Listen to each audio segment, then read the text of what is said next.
माता, आपने कहा था ना कि जिन लोगों ने आपका सुहाग लूटा है उनका वंश मिट जाए। मैंने उनके वंश के नाश की राह पर प्रथम पग धर लिया है माते।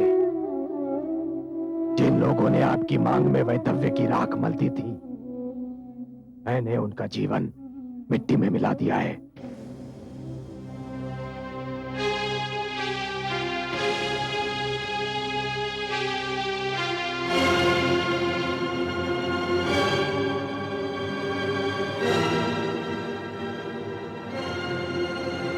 माता, अब तो आपके हृदय को शांति मिली।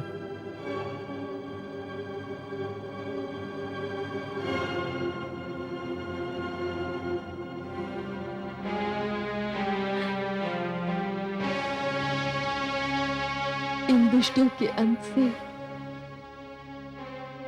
मेरा लुटा हुआ सुहाग तो नहीं मिल सकता पुत्र, किंतु मुझे हर्ष अवश्य है कि पाप और अन्याय को दंड मिल गया है। नहीं तो हर बलवान यही समझता कि निर्बल पर अत्याचार के विरोध का प्रचलन समाप्त हो चुका है।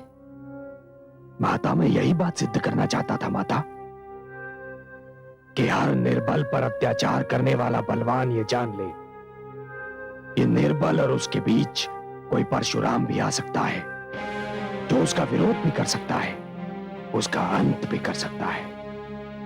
किंतु पुत्र, जब तक आवश्यकता ना हो विरोध ना ही करें तो अच्छा है। मैं तुम्हें दोष नहीं देती, किंतु यदि एक ऋषि पुत्र की दृष्टि से करुणा ही चली गई तो ये समस्त संसार के लिए बहुत ही दुखद घटना होगी। मुझे आज भी मेरे पति के सिद्धांतों से प्रेम है, और सत्य कहूं तो ये प्रेम अब और भी बढ़ गया है। बातें, आप मुझे दोषी समझ रही हैं? नहीं पुत्र, मैं किसी को दोषी नहीं समझती, ना तुम्हें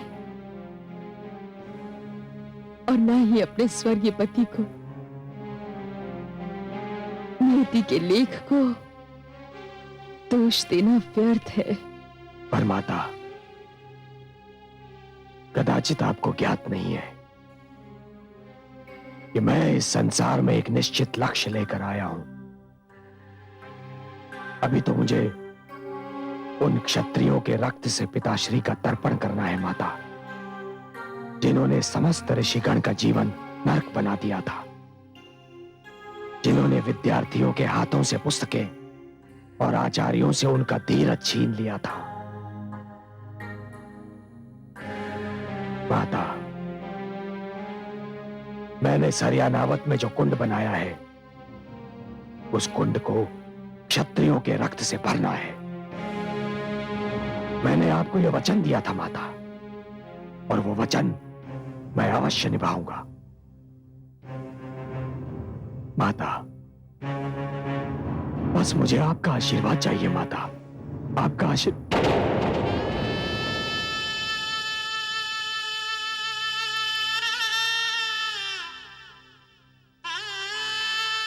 माता, माता, माता, माता, माता, माता, माता। अनुज, क्या हुआ इनको? माता हमें छोड़कर चली गई बंधु। नहीं, माते, माते, माते, माते, माते। नहीं बंधु, नहीं, अश्रु मत बहाओ। वीरांगना की मृत्यु पर अश्रु बहाना उसकी वीरता का अनादर करना है।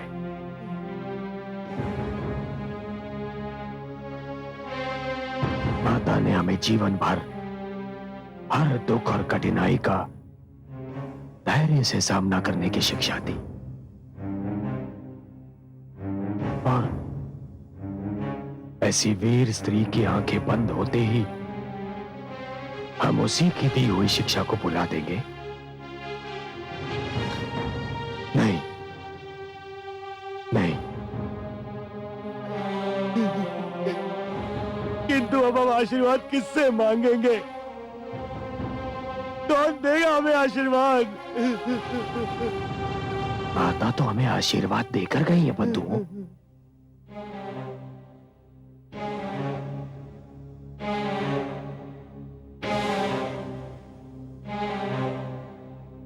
और माता का आशीर्वाद यह है कि अब जब हम अत्याचार से युद्ध करें तो हमें यह ध्यान न रहे कि हमारी माता की सुरक्षा कौन करेगा। उन्होंने हमें अपनी सुरक्षा की चिंता से मुक्त कर दिया है, मुक्त कर दिया है, ताकि अब हमारे ध्येय पूर्ति के बीच कोई माता, कोई पिता या कोई अनामिका बाधा न बन जाए।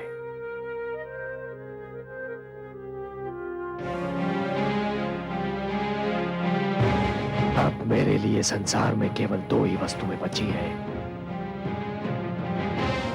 सहस्रार्जुन का शीश और मेरा परशु।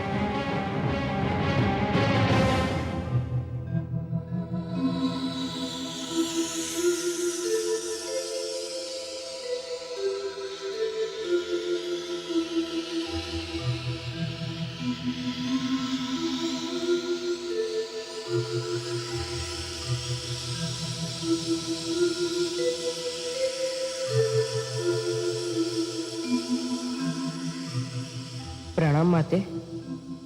आयुष्मान भव। तुम्हें देखने को मेरे नयन तरस गए हैं पुत्र। कई कई दिन बीत जाते हैं तुम्हें देखे बिना। तुम क्या जानो माँ की ममता क्या होती है पुत्र। जानता हूँ माते, जानता हूँ मैं। माते, मैं आपकी ममता का ऋण नहीं चुका पा रहा हूँ।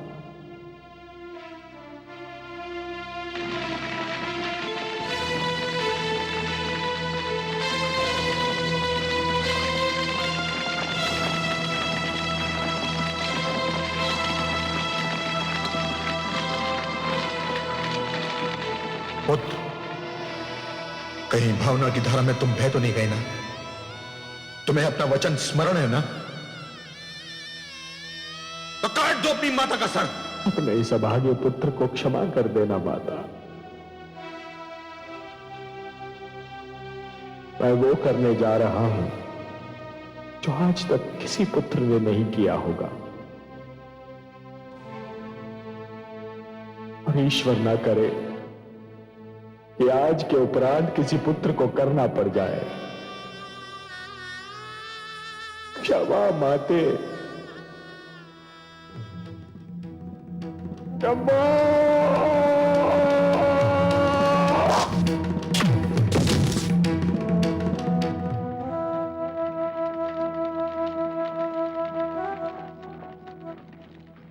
माता,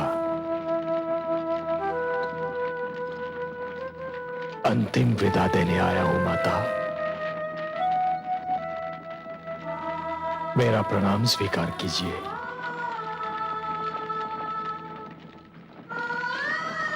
माता, मुझे संतोष तो है कि आपकी आत्मा पिताश्री की आत्मा से जा मिली होगी, परंतु ये न समझिए माता कि मैं वो मार्मिक दृश्य भूल गया हूं जब पिताश्री की मृत्यु पर आपने 21 बार अपनी छाती को पीट कर विलाप किया था। मैं एक एक करके 21 बार क्षत्रियों के रक्त से सरयानावर्त कुंड को भरूंगा और शत्रु के रक्त से पिताश्री और आपका तर्पण करूंगा।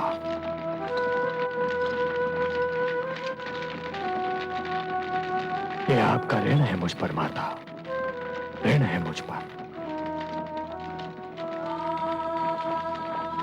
मुझे आपकी शपथ माता, आपकी शपथ, यदि मैं ऐसा ना करूं तो घोर नरक में चला जाऊं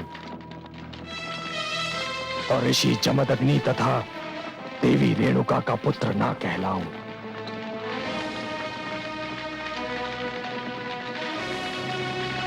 माता,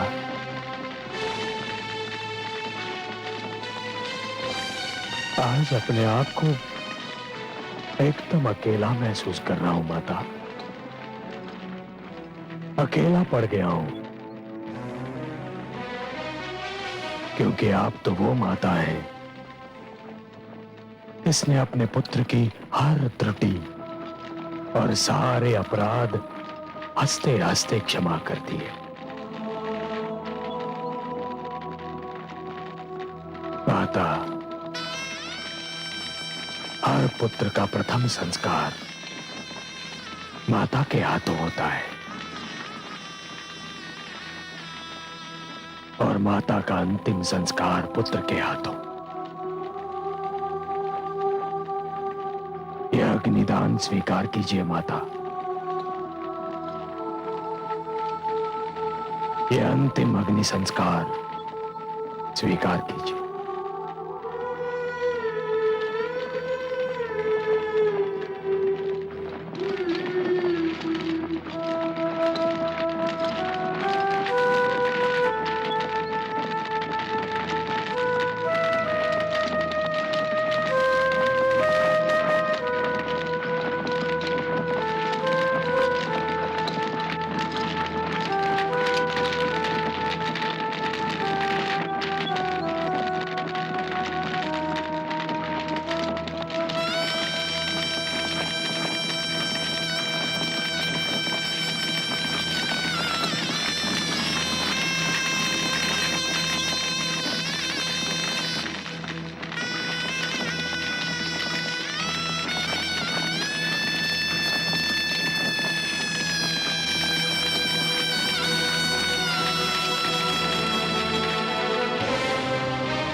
भ्राताश्री, अधिकारों के इस महायज्ञ में पिताश्री की आहुति चढ़ गई। माताश्री ने भी अपने प्राण त्याग दिए। अब मुझे एक और जीवन की आवश्यकता है। मुझसे कहो अनुज, मैं दूंगा अपना जीवन। ये पेटिका देख रहे हो? क्या है इसमें? सहस्त्रार्जुन के चारों पुत्रों के सिर। मैं इन्हें महाराज सहस्त्रार्जुन को उपहार स्वरूप भेंट करना चाहता हूं, परंतु जो भी व्यक्ति जाएगा वो कदाचित जीवित नहीं लौटेगा। अनुज, जब सम्मान का प्रश्न होता है, जब प्रतिष्ठा दांव पर लगी होती है, जब अत्याचार के विरोध का चक्र चलता है, तब प्राणों का कोई मूल्य नहीं होता। मुझसे कहो क्या करना है। इसे महाराज सहस्त्रार्जुन के सेनापति को भेंट करो मेरी ओर से, और उसे ये निवेदन करो कि इसे केवल महाराज सहस्त्रार्जुन ही खोलेंगे। सेनापति एक क्षत्रिय है और मेरा विश्वास है कि वो ऐसा ही करेगा, क्योंकि सहस्त्रार्जुन और उसके सारे सहयोगी ये जानते हैं कि आप युद्ध कला में प्रवीण नहीं हैं। आप तो केवल एक आचार्य हैं। कदाचित आपके प्राणों की रक्षा हो जाए, किंतु भ्राता, आपको अपने मस्तक पर मृतक वस्त्र बांध कर ही जाना होगा। मैं जाऊंगा अनुज, अवश्य जाऊंगा। यदि ये प्राण चले गए तो समझूंगा मात पितृ ऋण उतारने की चेष्टा तो की। भ्राता, ये कार्य स्वयं मैं भी कर सकता था, किंतु अनुज, तुम्हारा निर्णय उचित है। तुम्हें संपूर्ण युद्ध का संचालन करना है। सैनिक अनेकों होते हैं, किंतु सेनापति एक होता है। भ्राता, मुझे अब चलना चाहिए। भ्राता, यशस्वी भव, यशस्वी भव।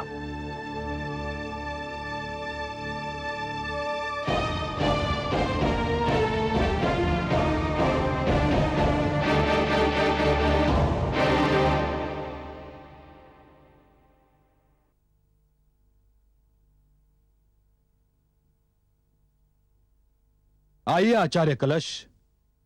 सेनापति विशाल, मैं महाराज सहस्त्रार्जुन के लिए परशुराम की ओर से यह पेटिका लेकर आया हूं। इसमें महाराज के लिए एक भेंट भी है और एक संदेश भी। क्या है इसमें? मुझे देखने की अनुमति नहीं थी और परशुराम ने आपसे भी निवेदन किया है कि इसे केवल महाराज सहस्त्रार्जुन ही देखें।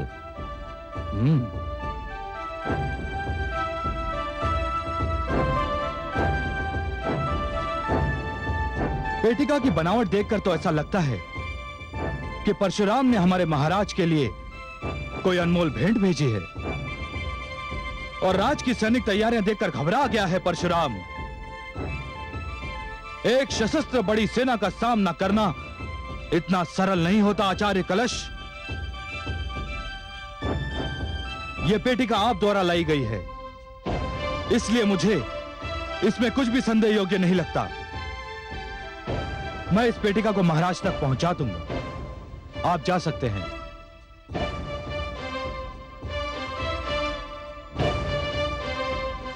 सैनिकों, यह पेटिका को उठाकर मेरे साथ चलो।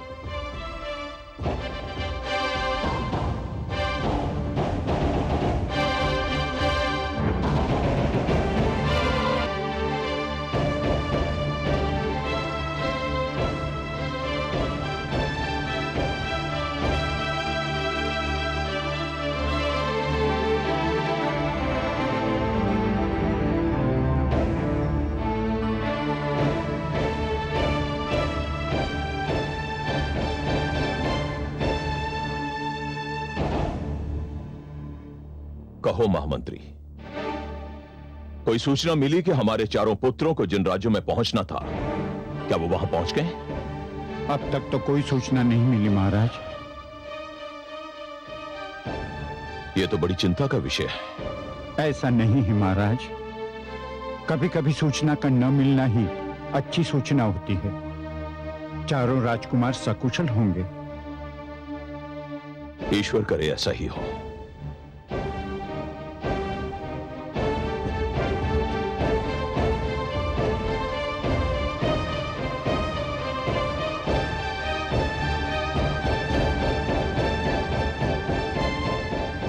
महाराज की जय हो।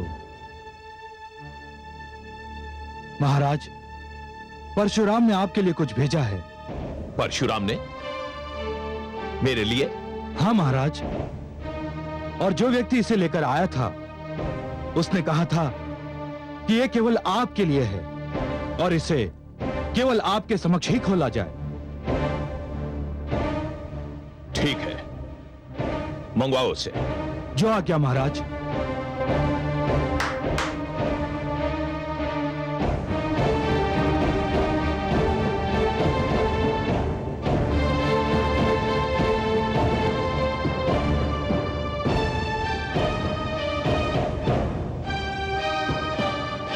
खोलो इसे।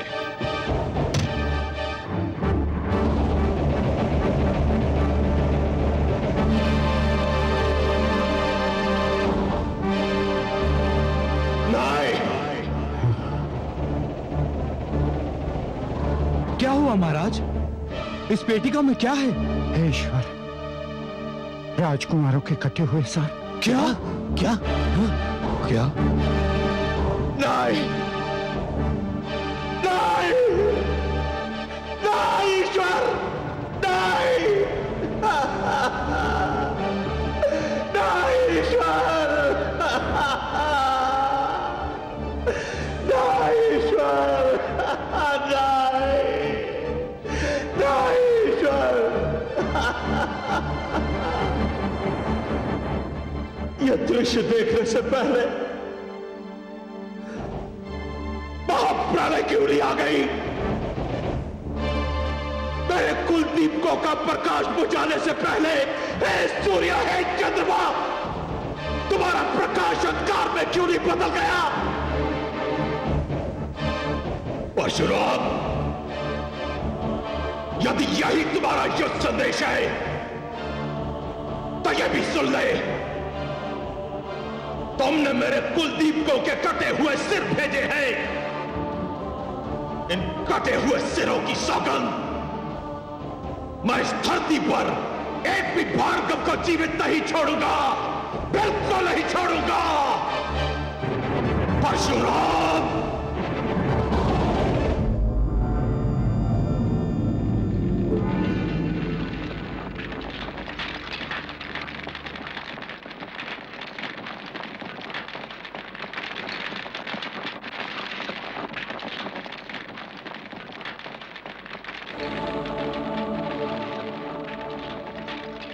मैं अपने वंश के कुलदीपकों को बुझता हुआ देख चुका हूं। आज उनकी जलती हुई चिताएं भी देख रहा हूं। मेरे वीर पुत्रों, मैं नहीं जानता कि तुम्हें अपने कर्मों का दंड मिला है या तुम्हें मेरे कर्मों का दंड मिला है। मेरा दुर्भाग्य तो यह है कि मैं तो तुम चारों के मृत शरीर भी प्राप्त नहीं कर सका। तुम्हें अग्नि देने के पश्चात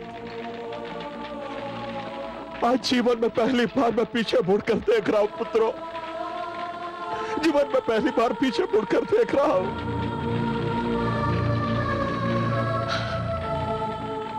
मैं देख रहा हूं उस सहस्रार्जुन को जो महान कृतवीर्य का पुत्र और जगत नियंता का पुत्र, सहस्त्र बाहुओं का बल रखने वाला।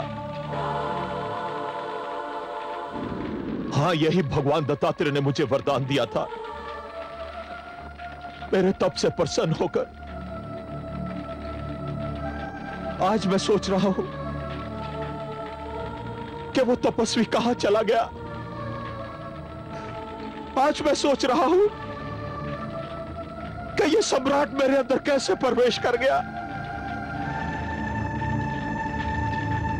लोगों के जीवन की यात्रा संन्यास पर समाप्त होती है, परंतु मेरे जीवन की यात्रा तो संन्यास से प्रारंभ हुई थी।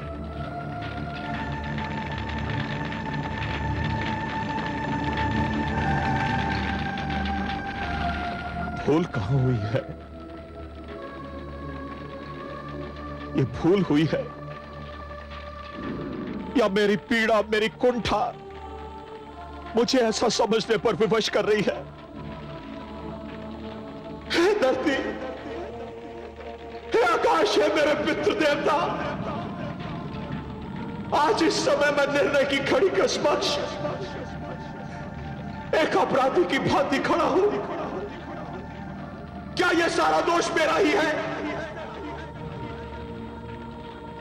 आज मेरे अंदर घृणा का लावा जो इतना उबल रहा है,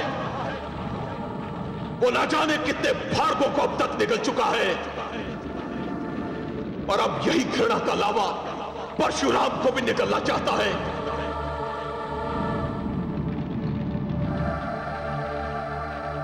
हाँ महाराज, यही सत्य है। जो व्यक्ति अपने अस्तित्व की रक्षा के लिए युद्ध नहीं करता, उसे इतिहास भूल जाता है। भार्गव जिस प्रकार अपने अस्तित्व का संघर्ष कर रहे हैं, उसी प्रकार हम क्षत्रिय भी अपने अस्तित्व के लिए एक भयानक नरसंहार करेंगे। इस समय आप अकेले नहीं, आपके साथ 21 महाशक्तियां हैं। महाराज, विजय की देवी इस समय हमारी प्रतीक्षा में है और हमारा स्वागत करने के लिए तत्पर है। उठाइए तलवार। सम्राट सदैव तलवार के बल पर शासन करते अच्छे लगते हैं, और फिर प्रतिशोध भी आपसे कुछ मांग रहा है, और वो 4 जलती हुई चिताएं भी आपसे कुछ मांग रही हैं। महाराज, आपने सत्य कहा है, आपने सत्य कहा है। मैं आप लोगों का आभारी हूं। थोड़ी देर के लिए मैं पुत्र मोह में पीछे चला गया था। युद्ध होगा, भयानक युद्ध होगा, और भार्गवों की ऐसी अनेक चिताएं जलेगी, अवश्य जलेगी। युद्ध होगा।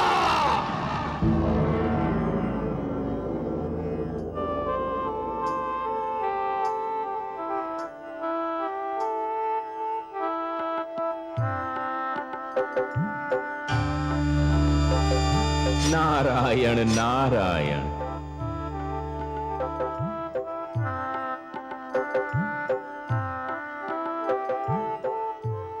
बड़े अचरज की बात है। मैं तो अपने नारायण को उनके अंशावतार की और माता को उनके शिशु की वीरता के लिए बधाई देने आया था, जिनका जन्म उनके कर कमलों से हुआ था। किंतु नारायण के मुख पर गंभीरता की छाया देखकर मैं कुछ कहने का साहस नहीं जुटा पा रहा हूं। माता, आप ही मुझे बताइए, आप दोनों इतने शोकाकुल क्यों हैं?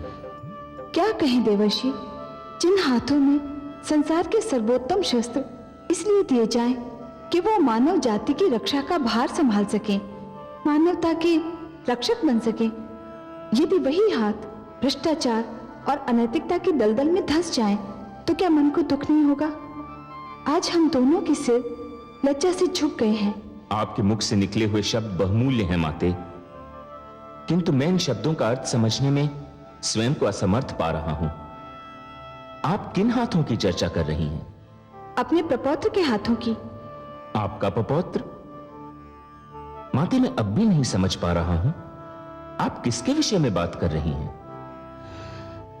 सहस्रार्जुन के विषय में, और किसके? ठहरिए माते, आप मुझको जितना शक्तिशाली समझ रही हैं, मैं उतना हूं नहीं।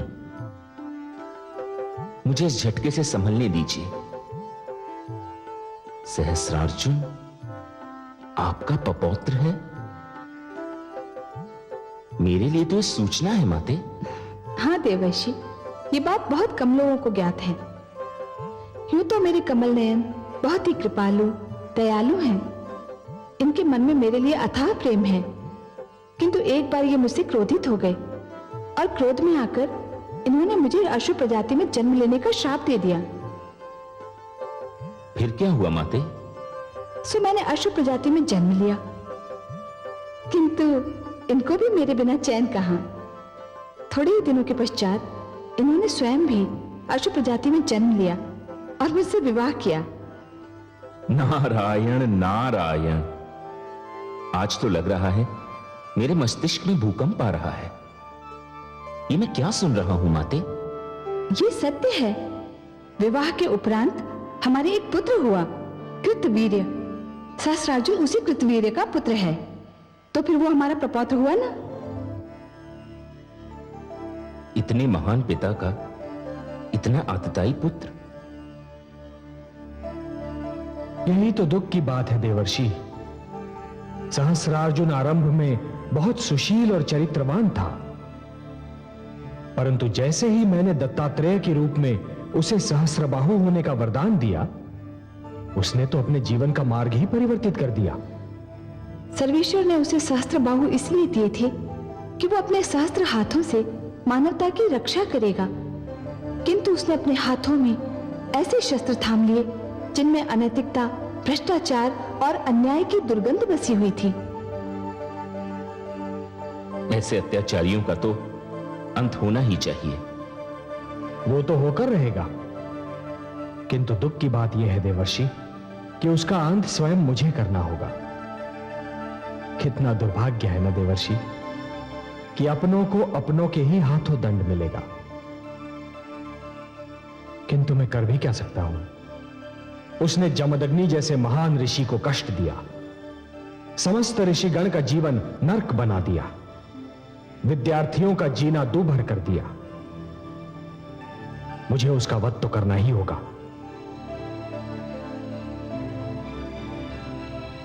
हे देवर्षि, जिस प्रकार शरीर का कोई भाग यदि सड़ जाए तो समस्त शरीर को बचाने के लिए उस भाग को काटना ही पड़ता है, उसी प्रकार यदि घर के दीपक से ही घर को आग लग जाने का संकट हो तो उस दीपक को अपने ही हाथों बुझाना भी पड़ता है।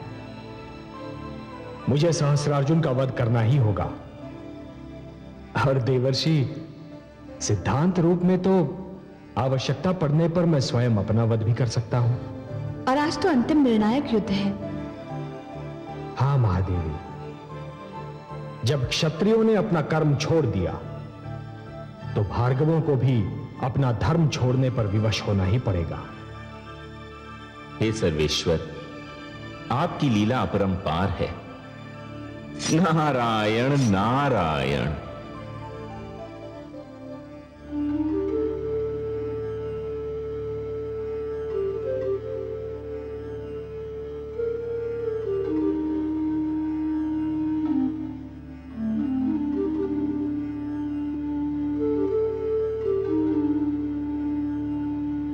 मैं तुम्हारे विचारों से सहमत नहीं हूं पुत्र, किंतु मुझे अभी यह लगता है कि तुम अधीर हो उठे हो। तुम धैर्य से कार्य नहीं ले रहे हो पुत्र। आप जिसे धैर्य कहते हैं, मुझे उस पर आत्महत्या का संदेह होता है। मुझे मृत्यु से डर नहीं लगता पिताश्री, किंतु मैं उस मृत्यु के नाम से भी घृणा करता हूं, जो केवल इसलिए आ दबोचे कि हमने जीने का प्रयत्न ही नहीं किया था। पुत्र, यदि तुम जाने की हट कर रहे हो तो जाओ, किंतु एक बात याद रखना पुत्र, ब्राह्मण कभी हत्यारा नहीं होता। यदि मेरा ब्राह्मण होना ही मुझे अन्याय से लड़ने से रोकता है तो जाइए पिताश्री, मैं आज से ब्राह्मण नहीं रहा। स्वामी, माता, स्वामी, माता, स्वामी, माता, माता। वत्स परशुराम,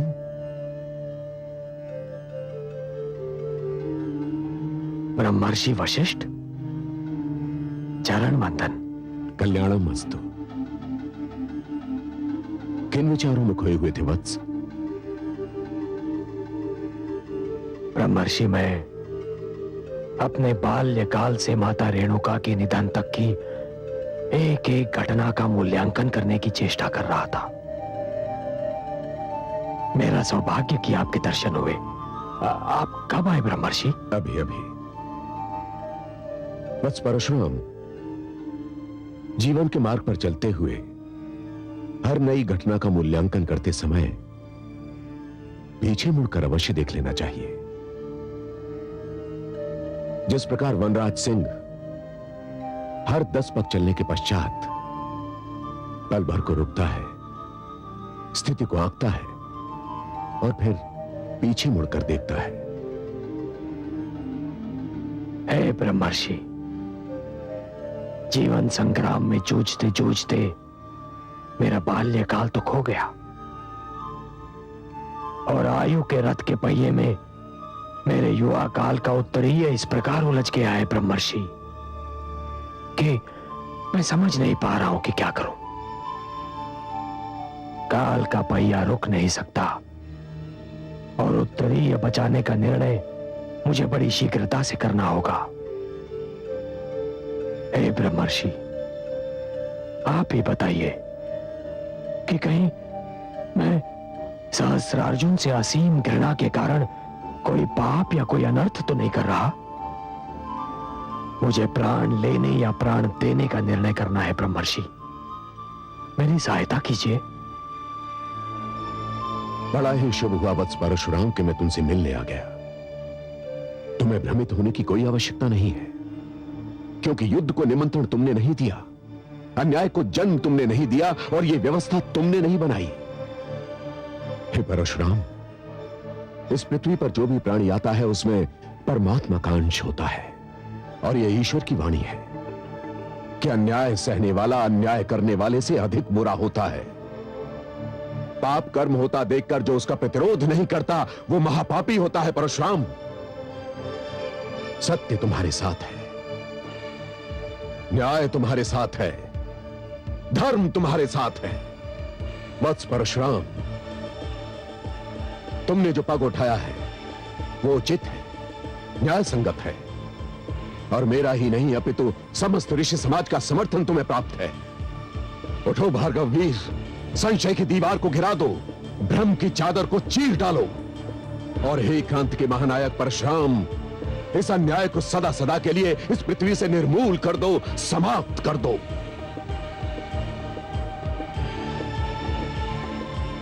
हे ब्रह्मर्षि वशिष्ठ, इस समय आपका आगमन सचमुच ही बहुत शुभ है। आपने दीपक की कांपती हुई लौ के लिए अपनी ओजस्वी वाणी में अपने विचारों के माध्यम से जो तेल और ईंधन डाला है, उससे मैं इस अन्याय को, इस समस्त व्यवस्था को जलाकर राख कर दूंगा।